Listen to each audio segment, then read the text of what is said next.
La musique. La musique l'a remplacé la puissance du Saint-Esprit.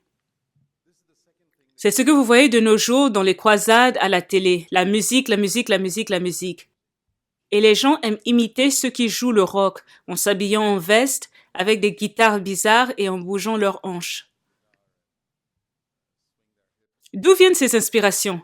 Ça vient des musiciens de rock, des serviteurs du diable. Ce sont eux qu'ils imitent. Est-ce qu'ils imitent Pierre ou Paul?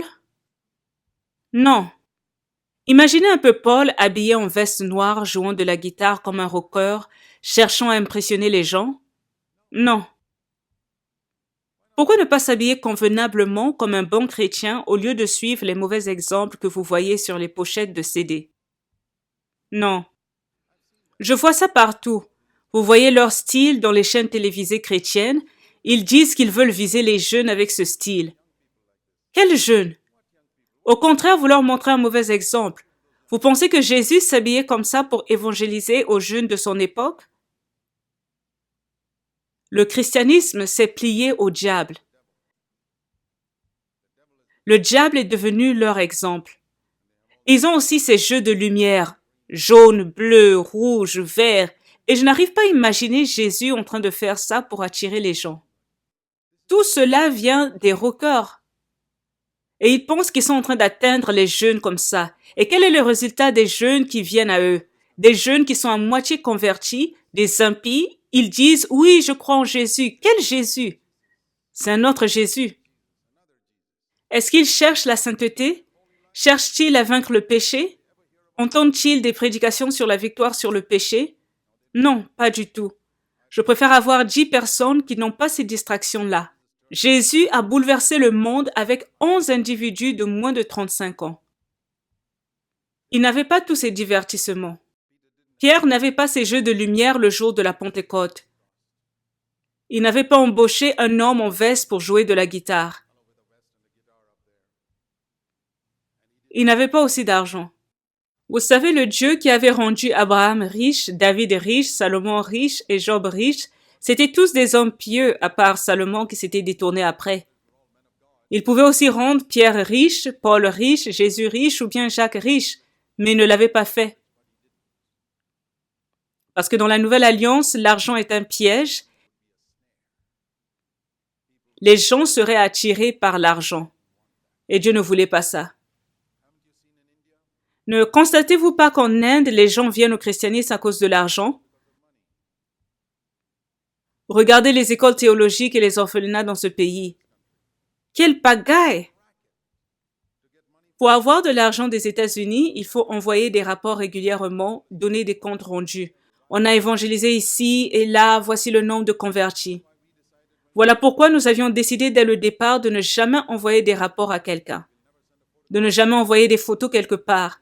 On ne va jamais envoyer des vidéos de nos séances. Et même des fois, quand je suis à l'étranger et que les gens me demandent, Frère Zach, est-ce que votre église a des besoins? Je dis non, nous n'avons pas de besoin, tout va bien.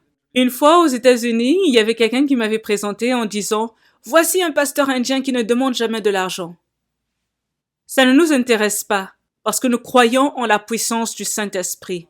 Notre travail est peut-être petit, mais au moins c'est petit et pur.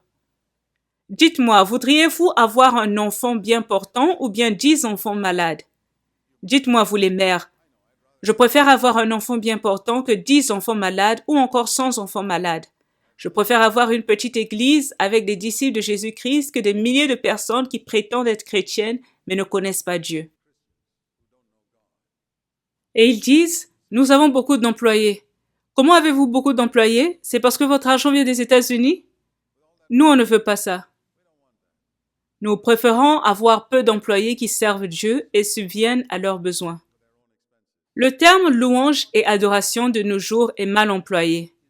Ce n'est pas de l'adoration. J'avais prêché là-dessus. Vous pouvez trouver ce message sur notre site intitulé Remerciements, louange et adoration. Remerciement, c'est dire merci à Dieu pour ce qu'il a fait.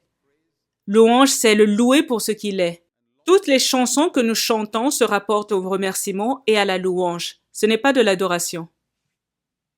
L'adoration, ce n'est pas quelque chose que je peux faire devant les gens.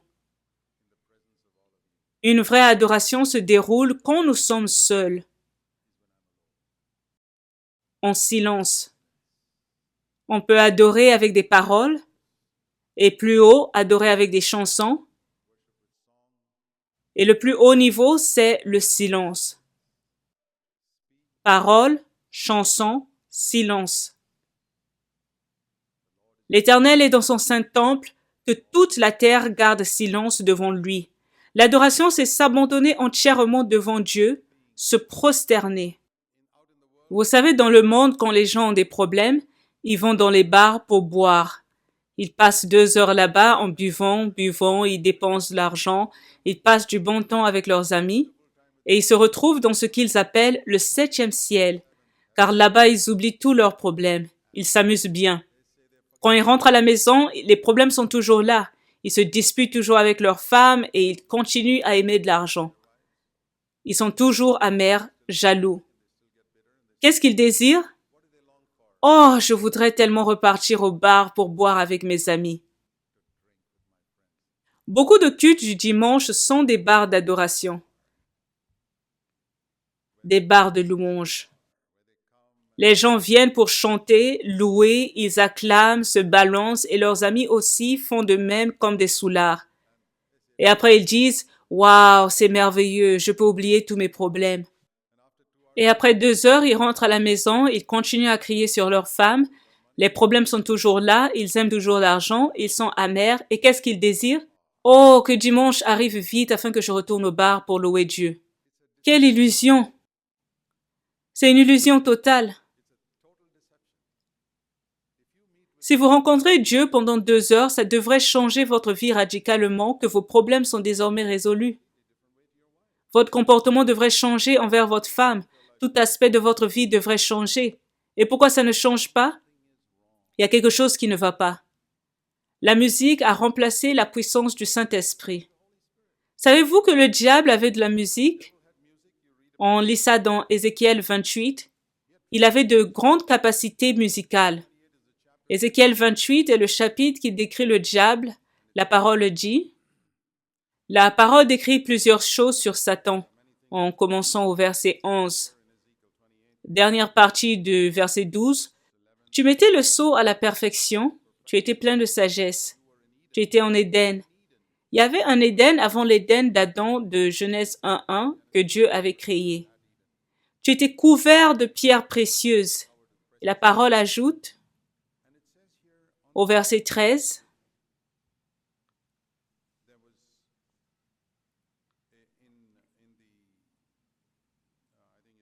Tes tambourins et tes flûtes étaient à ton service. On parle ici de certains instruments de musique, les tambourins et les flûtes. Est-ce que vous connaissez les premiers peuples qui avaient inventé des instruments de musique? Les enfants de Caïn. Genèse chapitre 4 dit que ses descendants, au verset 20, Ada enfanta Jabal, il fut le père de ceux qui habitent sous des tentes et près des troupeaux. Le nom de son frère était Jubal.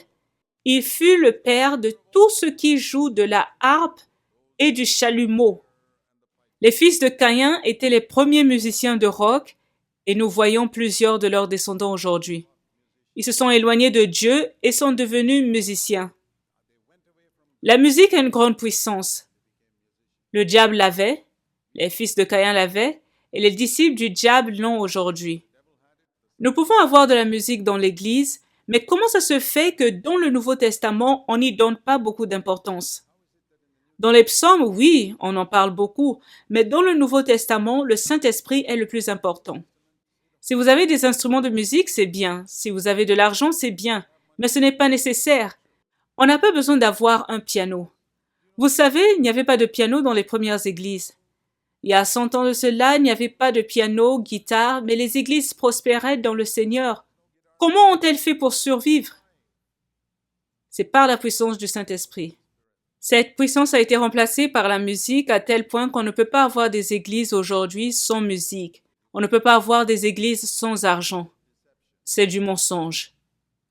Il y a quelque chose qui manque dans le christianisme aujourd'hui.